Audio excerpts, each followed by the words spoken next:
Madame, bonjour, Mathieu ici, content d'être en votre présence aujourd'hui, j'espère que vous allez bien en ce jour, moi ça va super. Alors, il existe des réalisations dont on ne parle pas, parce qu'elles sont pas forcément les réalisations les plus simples à connaître, puisqu'elles arrivent très tard sur le chemin. Alors très tard, hein, tout est relatif, mais en gros, il y a une réalisation dont on parle peu, et qui est assez intéressante à un certain niveau du développement spirituel. Alors de quoi je parle? Eh bien c'est simple, en fait c'est une réalisation qui consiste à se voir soi-même. Alors bien sûr, sur le chemin spirituel, vous avez déjà un petit peu cette connaissance si vous me suivez ici. Autrement, si vous ne savez pas, je vais vous inviter à entendre ceci. C'est bien simple. Quand on commence à être sur le chemin spirituel, on a besoin de se reconnaître, de développer de cette connaissance de soi. Cette connaissance de soi, parce qu'on s'est ignoré pendant un certain nombre d'années, on n'en a aucune connaissance. C'est pourquoi justement ça nous est au début sombre, on ne sait même pas que ça existe, et c'est que quand on chemine un petit peu, que petit à petit ça vient à se manifester pour soi. Une fois qu'on a cette conscience de soi, hein, comme ce pratiquant qui débute, qui ne sait pas comment atteindre l'éveil, eh bien, il sort petit à petit de cette zone de sombre pour arriver à se connaître. Et ça, c'est une phase d'observation de pourquoi je vis ceci, pourquoi je vis cela. Et il y a une phase de questionnement, de sortie de cette phase de sombre pour arriver dans cette lumière. La phase de questionnement est une phase justement pour mieux comprendre cet état sombre que l'individu rencontre et dont en se questionnant, il met un peu plus en lumière. Une fois qu'il met un petit peu plus en lumière, qu'il arrive à trouver des réponses à ces questions, ayant un peu plus de lumière sur son ombre, eh bien c'est là il commence petit à petit à s'éveiller, à connaître un petit peu plus qui il est. Cette phase de connaissance de soi, bien sûr, elle passe justement par ce questionnement et aussi par l'expérience que la personne fait de cela. Notamment en méditant, en observant, en contemplant, là où avant elle faisait des recherches, des investigations, elle allait chercher l'information. Dans cette phase de contemplation, on voit bien qu'il y a une forme d'arrêt de faire quelque chose vers l'extérieur pour justement observer ce qui se passe naturellement. Cette phase de contemplation, elle est importante. Une fois qu'on a obtenu l'information qui nous dit « cesse de chercher », alors en tant que pratiquant, on se pose et on contemple. Contempler, ça fait partie du chemin spirituel. Observer les choses telles qu'elles sont, sans vouloir y faire quoi que ce soit, si ce n'est de les observer telles qu'elles sont.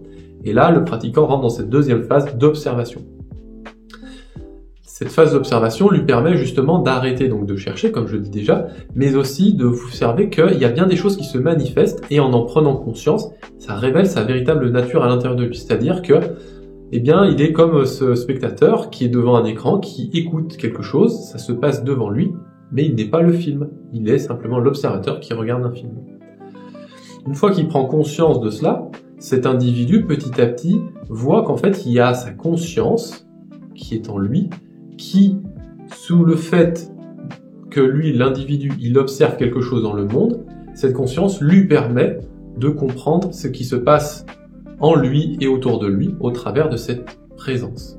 Cette présence, ou cette conscience aussi, hein, qui est la même chose finalement, eh bien lui montre qu'en fait, lui en tant qu'individu, il n'est là que justement pour témoigner de ce qui se passe dans le monde. Et donc, par son témoignage, qui peut être silencieux ou exprimé, eh bien révèle la véritable nature des choses qu'il observe. Car en silence, hein, quand il observe quelque chose, il en est donc témoin, et il se connecte à cette nature qui est la même que lui-même. Et c'est comme ça qu'il se révèle à ces choses, comme à lui-même, qu'il en parle ou non. À partir de ce moment-là, effectivement, se passe en lui un phénomène physiologique qui est cette conscience de lui-même au travers de l'environnement qu'il observe, ou depuis l'intérieur de lui-même, où il peut se voir en train de méditer. Admettons, prendre un exemple par rapport à certains des points, le méditant se pose, il observe sa respiration, c'est un mouvement de gonflement et de dégonflement du ventre, et c'est un mouvement qui se fait naturellement, dont il n'a rien besoin de faire. En étant conscient ou attentif, il voit ce mouvement naturellement se faire en lui, et de là, il en a une conscience, il en prend connaissance. Le fait de prendre connaissance de ce mouvement, là, il réalise sa véritable nature. Et c'est comme ça qu'il s'éveille à lui-même, qu'il se réalise. Le titre de cette vidéo, c'est celui de se voir soi-même, c'est-à-dire réaliser sa véritable nature ou se voir tel que l'on est. Un peu comme devant un miroir. Quand vous êtes devant un miroir, toute personne qui est devant un miroir, quand elle est devant un miroir, qu'est-ce qu'elle voit? Elle voit son reflet. Ce reflet, il apparaît grâce au fait de quoi? Grâce au fait de s'observer à travers d'un objet extérieur. Comme quelqu'un qui se filme peut se voir dans le reflet de la vidéo. Cependant, c'est un objet extérieur, donc c'est une projection extérieure de ce qu'il est véritablement. Et cet objet sert tout à fait de miroir. En méditation, l'individu peut véritablement se voir lui-même et atteindre cette réalisation. Cette réalisation, elle peut s'atteindre comment? Simplement en s'observant. Et pour cela, il n'y a rien besoin de faire d'autre, si ce n'est de méditer, d'observer ce mouvement naturel de gonflement-dégonflement du ventre, par exemple, comme un mouvement physique qui se fait naturellement, ou des sensations, voire des pensées. Et une fois que ces trois niveaux sont passés, donc physique, sensationnel et mental, peut se révéler le quatrième niveau, qui est le niveau de la conscience. C'est-à-dire, généralement c'est les yeux fermés, le pratiquant peut se voir, se refléter à l'intérieur de lui-même, comme étant quelqu'un qui, comme quelqu'un se regardant dans un miroir, se voit lui-même. Et c'est ça dont je vous parle et que très peu de gens parlent, c'est cet état de conscience, de réalisation de soi, qui est une harmonie entre cette nature intérieure et ce monde, et du fait d'en être conscient, une véritable présence de l'individu à lui-même. Ce qui provoque effectivement en lui un jaillissement de lumière tellement fort qu'il est en capacité de se voir lui-même. Et c'est ce que les pratiquants avancés connaissent et qu'il est rare de trouver sur le chemin. Donc voilà un petit peu cette réalisation qui est en fait un fruit, qui n'est pas encore la dernière étape, mais qui est déjà très avancé sur la voie et qui est une étape permettant justement l'accomplissement du plein éveil. Alors après, chaque pratiquant doit continuer son chemin pour arriver au véritable éveil, et ça pourra faire éventuellement l'objet d'une autre vidéo. En tout cas pour cette vidéo, le but de cette vidéo c'est vraiment de parler de cet état très spécial qui s'atteint à un moment donné sur le chemin spirituel d'éveil, et dont très peu de pratiquants le rencontrent.